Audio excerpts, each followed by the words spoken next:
The February 14th school shooting in Parkland, Florida, where 17 people died, has thrust school security and school safety into the national spotlight ever since. I'm Tim Kremer, Executive Director of the New York State School Boards Association, and on this week's edition of Newsmakers, I will be discussing school safety with two experts in their field. Lee Mendel is the CEO of Intralogic Solutions, a company that specializes in building security, and Stephen Skrynecki, the Police Chief of Southampton, located on Long Island. Gentlemen, welcome. What's the state of school safety across New York today? Well, I got to say, working with a lot of the New York State school districts, we're in very good shape.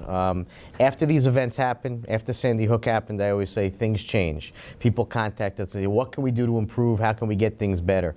And we always tell people, you got to slow it down a little bit. You got to organize. You really got to see what's happening. You can't just go running around spending money on technology without having a plan. You got to really organize. Chief, what do you think? Are we in a safe place these days?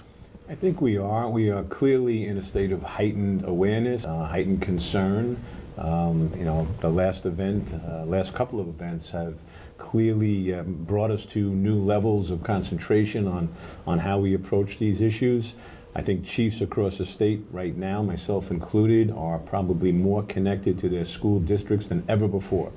We're working with technology companies, we're working with school officials, and we're looking at our strategies, trying to make sure that they're all coordinated to give us the best response, to give us the best preparation that we can possibly have. So here I am, I'm on a school board.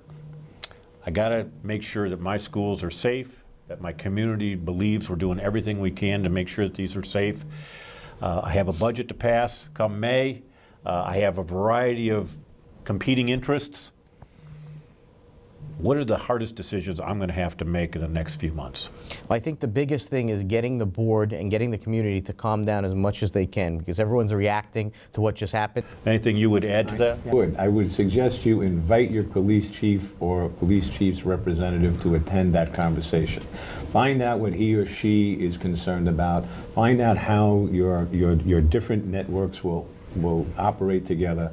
Talk about the police chief's wants and needs. Some you may be able to meet, some you may not. What we as an organization who represent local decision makers want to have options available. And if a school community feels a school resource officer is a good option for them, then they should have that option. They're going to have to pay for it, but they should have that option.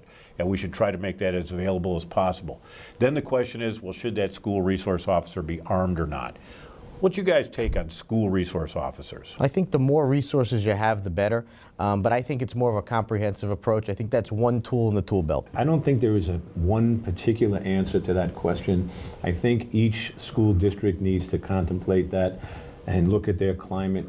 They have to feel out their residents. They have to feel out their PTA. They have to have an understanding and a good dialogue with their police department to see how the police department feels about it. Individual police chiefs and police departments are going to have different thoughts about that. What I think is really important is that you're on the same page. Teachers, probably the most controversial proposal coming forward at all was arming teachers. Is that a good idea?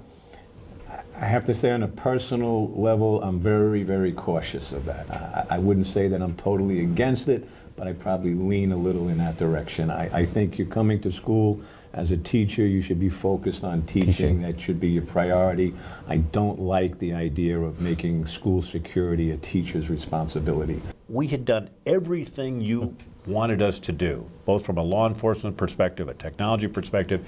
I now assume I have the perfect situation in my school. What's that look like? I think there's no such thing as a perfect situation. So I can't have 100% confidence. You can't have 100%, but we want to try to do as much as we can. And what I find is a lot of schools do pieces of it. And they say, well, I put cameras in, or I put this greeter at the door. Again, it's that four-prong approach. You got to do a little bit of everything and be prepared for it. There's a reason why no one has died in a fire in a school since 1956. And the reason for that is we're properly prepared, trained, organized, organized. We want to do the same with active shooter situations. We want, again, that four-pronged approach. Harden the facility to the best of our capabilities, from software, from partnership with law enforcement, from technology. We want to have the intelligence, monitor social media, use services like what Intralogic offers, use services on your own to monitor social media, monitor what's going on, the beat of the school district, what's happening within the school.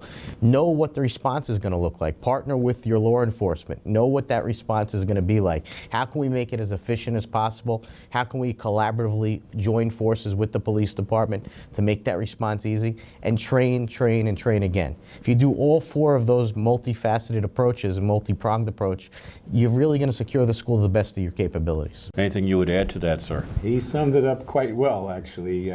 Those four pieces are the four pieces you concentrate That's on. the checklist. Yes. So as And we, it comes in various levels. Sure. If you can't get all the way to the top, Right. at least get halfway there. right, but it is, you've given us a good guide. The people who are watching this hopefully are writing down notes and saying, okay, so to what extent are we doing this sort of thing? Hopefully they will have an opportunity to reach out to their local law enforcement, perhaps out to Intralogic.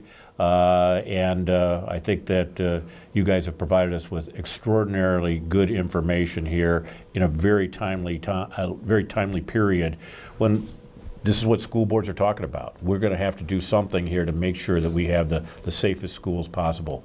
Lee Mendel, Chief Stephen Skrynacki, it is such a pleasure to have you here with us. We really do appreciate it.